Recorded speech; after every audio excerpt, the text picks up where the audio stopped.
उत्तर प्रदेश में 68,000 और फिर 69,000 जिस तरीके से भर्ती सहायक शिक्षक की निकाली गई थी, उसके बाद अब फाइनली जब वो भर्ती हो जाती है, उसके बाद 6,800 काफी विवादों के बाद फिर 6,800 लोगों की जो नियुक्ति फिर नई की जाती है, यानी कि उसी रिजर्वेशन के जो मामला चल रहा था उसमें। लेकिन अब जब कोर्ट का फैसला आया है, उसमें ये कहा गया है कि 6,800 को हटा के फिर से रिजर्वेशन का सिस्टमैटिक तौर से किया जाए।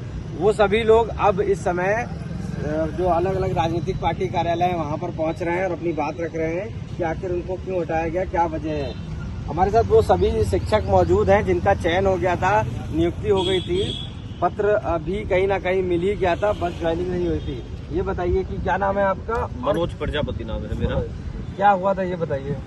ये देखिए 69,000 शिक्षक भर्ती चयन सूची 1 जून 2020 के आने के बाद हम राष्ट्रीय पिछड़ा वर्ग आयोग पहुंचे अपने अधिकारों को मांगने के लिए।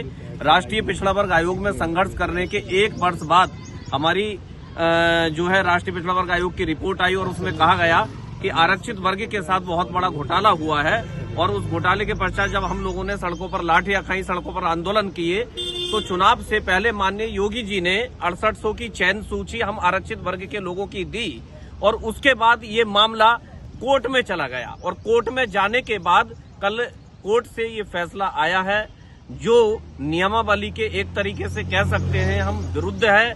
उसमें ये कहा गया है कि ये जो 6800 की चयन सूची है इसे जो है रद्द किया जाता है और जो लोग 2 साल से नियुक्ति पाकर के जॉब कर रहे हैं, सैलरी पा रहे हैं, उन्हें किसी भी तरीके से बाहर नहीं निकाला जाएगा। जबकि इन लोगों को किसी भी तरीके से जो आरक्षित वर्ग के हैं अब ओवरलैपिंग नहीं कराया जाएगा। मतलब जो अपनी कैटेगरी में है, भले ही उनके कितने भी मार्क्स हैं, वो सिर्फ आरक्षित वर्ग की कैटेगरी में रहेंगे।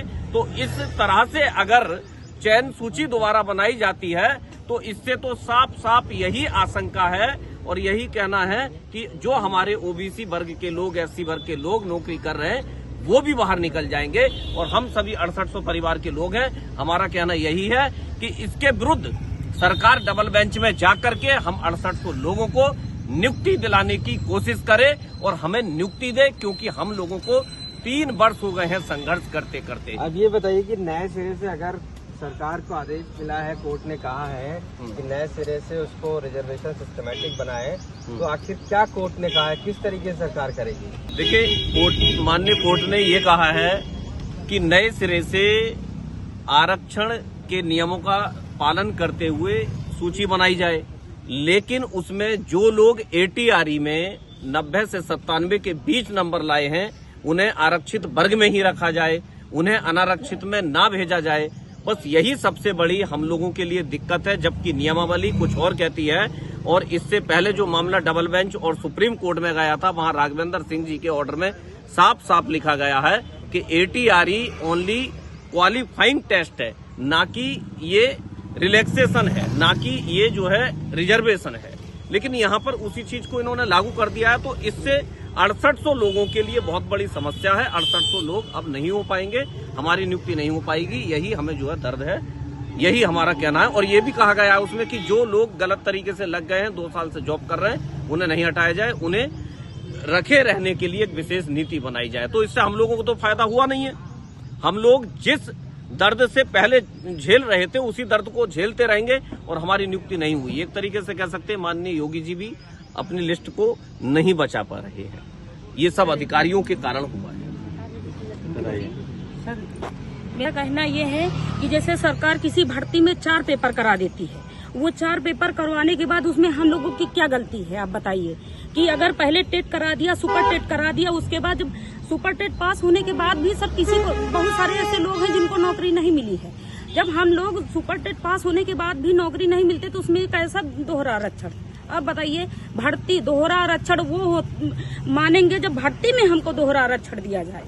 उसमें दोहरा आरक्षण नहीं दिया गया हमको, वो तो पेपर उन्होंने टेट कर दिया, सुपर टेट कर दिया, उसमें आरक्षण 90-97 वो तो ऐसे रिलैक्सेशन दिया है उन्होंने, आरक्षण हमको नहीं दिया है। हमारे बहुत सारे भाई बहन हैं जो कि सुपर टेट पास हैं लेकिन उनको नौकरी नहीं दी गई। आप कैसे मानेंगे कि आपने उनको आरक्षण दिया है? तो ये 6800 वाले वो जो सहायक शिक्षक अभ्यर्थी हैं, एक तरीके से ये कह रहे हैं कि सरकार अब इनका पक्ष रखे मजबूती से और इनको जिस तरीके से सिलेक्शन हुआ था वैसे ही सिलेक्शन हो, क्योंकि कोर्ट ने अब ये जो सूची थी वो कैंसिल कर दी है और कहा है कि आरक्षण को सही तरीके से किया जाए। अब ऐसे में इनका क्या दोष है? इनका ये मानना है कि इनका तो सिलेक्शन होने के बाद भी सरकार इनकी लिस्ट को नहीं बचा पाई और सरकार से अपील करते हैं कि इनके जितने भी अभ्यर्थी हैं उनको नियुक्ति पुनः दी जाए, किसी भी तरीके से सरकार ये व्यवस्था करे। लखनऊ से कैमरा पर्सन गौरव गुप्ता के साथ आशीष श्रीवास्तव, आज तक।